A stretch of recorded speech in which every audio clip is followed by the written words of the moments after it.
Hey there, and welcome! So today we're jumping into a B1 Plus English review. But listen, this isn't going to be your typical boring review of grammar rules and vocabulary lists. Nope.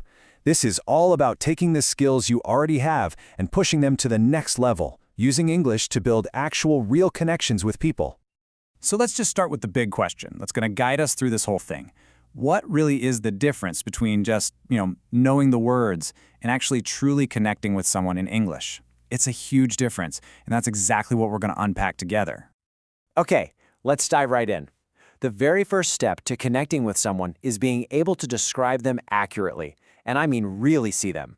That means we have to move beyond those super simple, kind of generic adjectives. Think about it. We all do it, right? We say someone is nice, and that's fine, but what does it really mean? Now compare that to words like helpful, honest, easygoing, or reliable. Suddenly you have a crystal clear picture in your head. Using specific words like these shows you're actually paying attention. Let's just grab one of those as an example. Easygoing. What is that? Well, it's someone who's relaxed, they don't get all stressed out about small problems. You could say something like, Sarah is so easygoing, she didn't even mind when we changed our plans at the last second. See how much more that tells you than just saying she's nice? It's a world of difference. All right, so we've got some better words to describe people.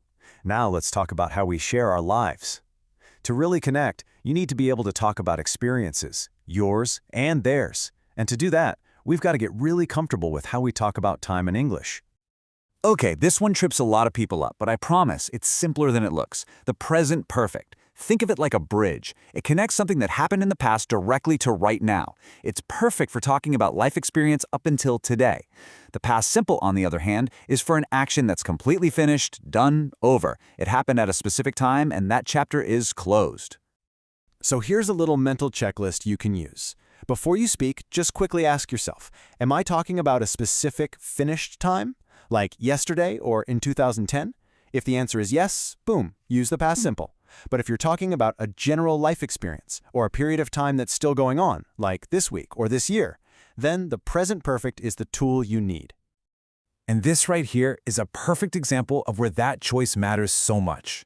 When you ask about someone's life, you're asking about their entire experience, from the day they were born up until this very second.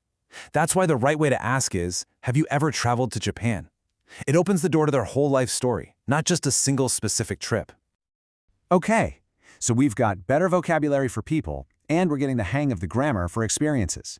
Now let's put those two things together and do something really important in any conversation: telling your own story.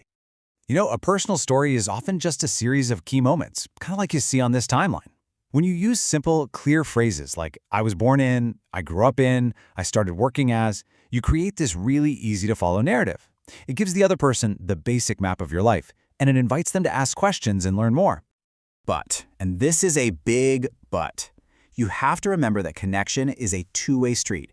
It is not just about telling your story, it's about being genuinely curious to learn about theirs.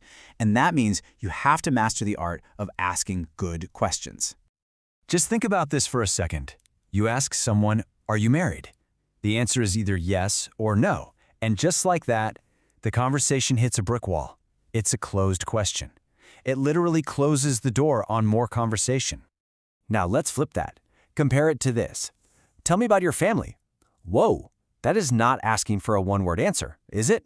That is an invitation. You're asking for a story, for details, for emotions. This is an open-ended prompt, and it's the absolute key to having a real conversation and building a deeper connection. And that brings us right here to our final and honestly most important section. We've gathered all these tools, the words, the grammar, the questions. Now let's talk about what they're really for, building real, meaningful friendships. I love this idea. It's sometimes called the broccoli test. And no, of course, it's not actually about broccoli. It's a metaphor for remembering the little personal things about someone. Their favorite movie, that funny story they told you, what makes them tick. Remembering those details is how you show someone you're really listening, that you actually care. That's the stuff real friendship is made of. Because friendship isn't just on or off, right? It has levels. You start with an acquaintance where the chat is pretty general, but as you use more specific language and share experiences, they might become a friend. And when you start sharing those personal stories and asking those really good open-ended questions, that's when you build the trust you need for a close friend or even a best friend. The language skills we just reviewed, those are the exact tools that help you climb that ladder. So when you really step back and look at it, a true connection isn't some kind of magic that just happens. It's something you build piece by piece. You build it with the right words, with sharing your experiences, telling your stories, and maybe most importantly, with being curious enough to ask about theirs.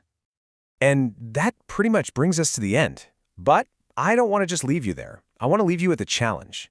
Because knowing this stuff is one thing, but doing it is everything.